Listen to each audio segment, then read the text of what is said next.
सर्वेभ्यः शुभदिनम् ಎಲ್ಲರಿಗೂ ಶುಭ ದಿನ. ಅದ್ಯ ವಯಂ ಸಂಸ್ಕೃತಭಾಷಾಯಾಂ ಶಬ್ದಾನಾಂ ಅಭ್ಯಾಸಂ ಕುರ್ಮಃ.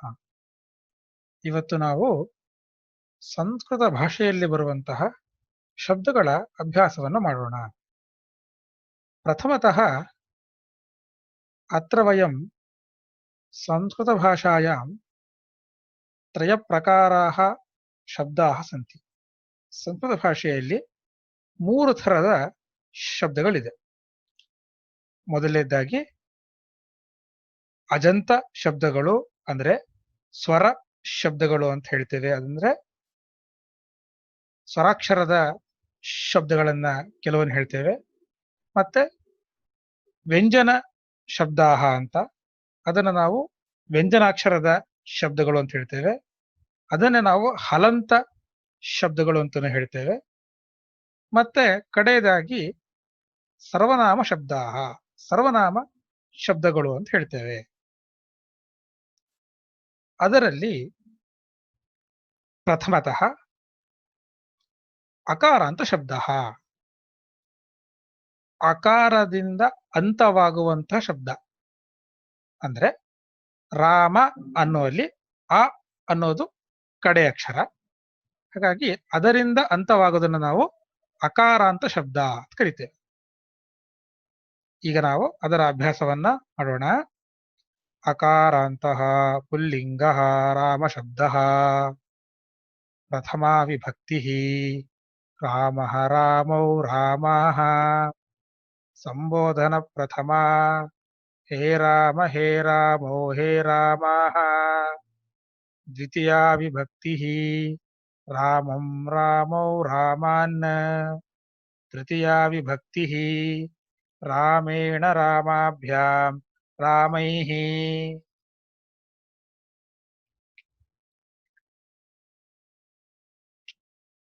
ಚತುರ್ಥೀ ವಿಭಕ್ತಿಃ ರಾಮಾಯ ರಾಮಾಭ್ಯಾಂ ರಾಮೇಭ್ಯಃ. ಪಂಚಮೀ ವಿಭಕ್ತಿಃ ರಾಮಾತ್ ರಾಮಾಭ್ಯಾಂ ರಾಮೇಭ್ಯಃ.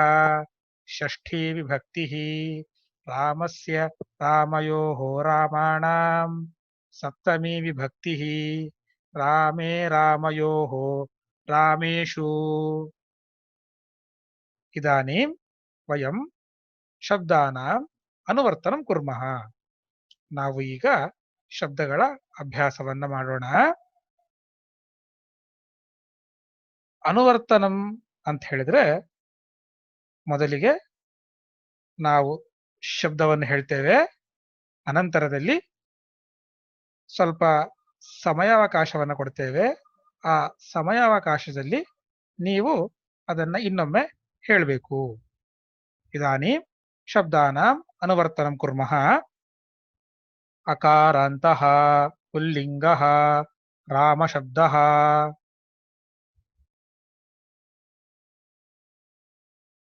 ಪ್ರಥಮಾ ವಿಭಕ್ತಿಃ ರಾಮಃ ರಾಮೌ ರಾಮಾಃ.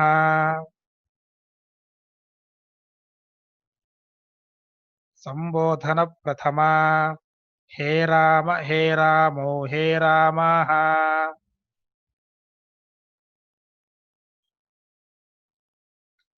ದ್ವಿತೀಯಾ ವಿಭಕ್ತಿಃ ರಾಮಂ ರಾಮೌ ರಾಮಾನ್.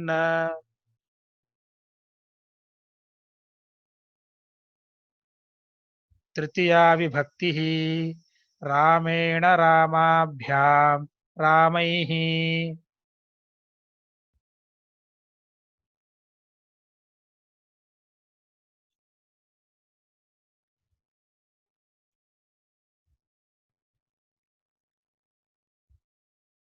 ಚತುರ್ಥೀ ವಿಭಕ್ತಿಃ ರಾಮಾಯ ರಾಮಾಭ್ಯಾಂ ರಾಮೇಭ್ಯಃ.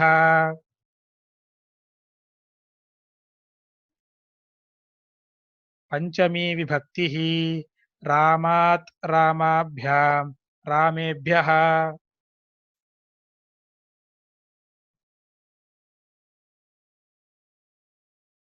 ಷಷ್ಠೀ ವಿಭಕ್ತಿಃ ರಾಮಸ್ಯ ರಾಮಯೋಃ ರಾಮಾಣಾಂ. ಸಪ್ತಮೀ ವಿಭಕ್ತಿಃ ರಾಮೇ ರಾಮಯೋಃ रामेषु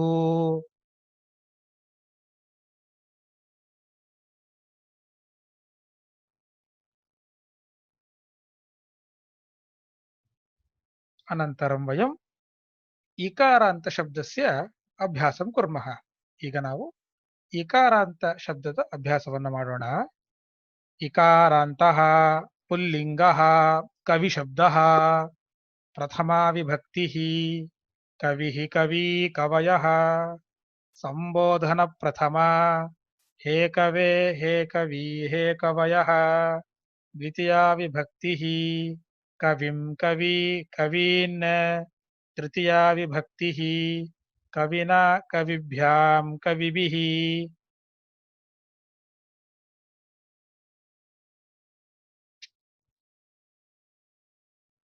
चतुर्थी विभक्तिः कवये कविभ्यां कविभ्यः पंचमी विभक्तिः कवेः कविभ्यां कविभ्यः षष्ठी विभक्तिः कवेः कव्योः कवीनां सप्तमी विभक्तिः कवौ कव्योः कविषु।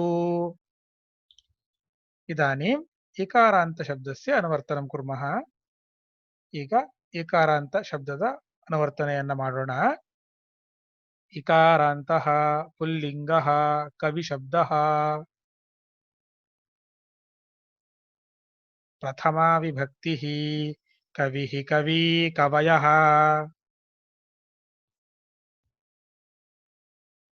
संबोधन प्रथमा हे कवे हे कवी हे कवयः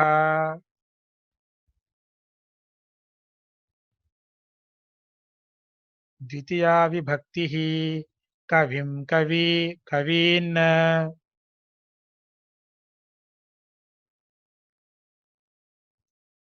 तृतीया विभक्तिः कविना कविभ्यां कविभिः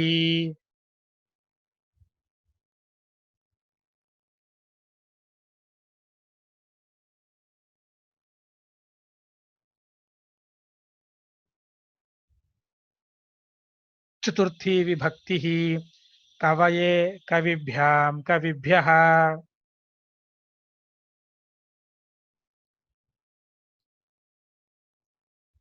पंचमी विभक्तिः कवेः कविभ्यां कविभ्यः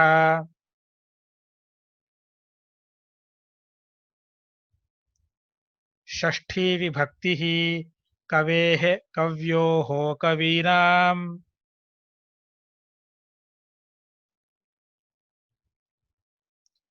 सप्तमी विभक्तिः कवौ कव्योः कविषु।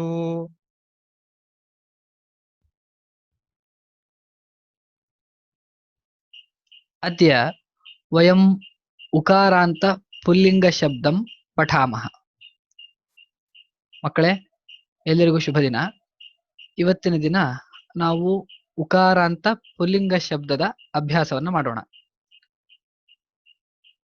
ಉಕಾರಾಂತಃ ಪುಲ್ಲಿಂಗಃ ಗುರು ಶಬ್ದಃ ಪ್ರಥಮಾ ವಿಭಕ್ತಿಃ ಗುರುಃ ಗುರೂ ಗುರವಃ ಸಂಬೋಧನ ಪ್ರಥಮಾ ಹೇ ಗುರೋ ಹೇ ಗುರೂ हे गुरवः द्वितीया विभक्तिः गुरुं गुरू गुरून् तृतीया विभक्तिः गुरुणा गुरुभ्यां गुरुभिः चतुर्थी विभक्तिः गुरवे गुरुभ्यां गुरुभ्यः पंचमी विभक्तिः गुरोः गुरुभ्यां गुरुभ्यः षष्ठी विभक्तिः गुरोः गुरुवोः गुरूणां सप्तमी विभक्तिः गुरौ गुरुवोः गुरुषु। इदानीं सर्वे मिलित्वा अनुवर्तनं कुर्मः। उकारान्तः पुल्लिङ्गः गुरुशब्दः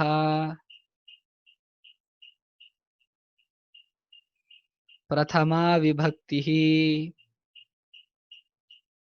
गुरुः गुरू गुरवः संबोधनप्रथमा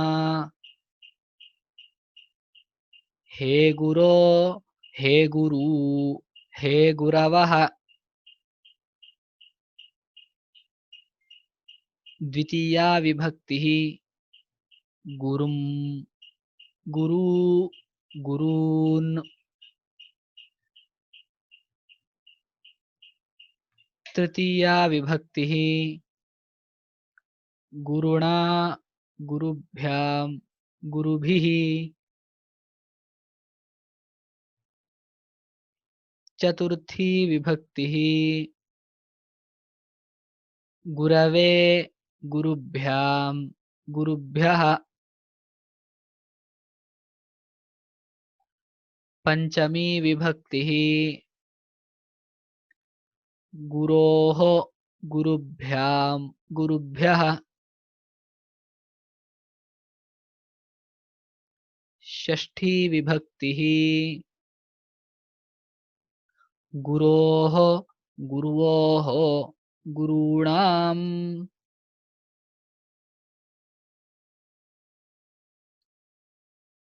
सप्तमी विभक्तिः गुरौ गुरुवोः गुरुषु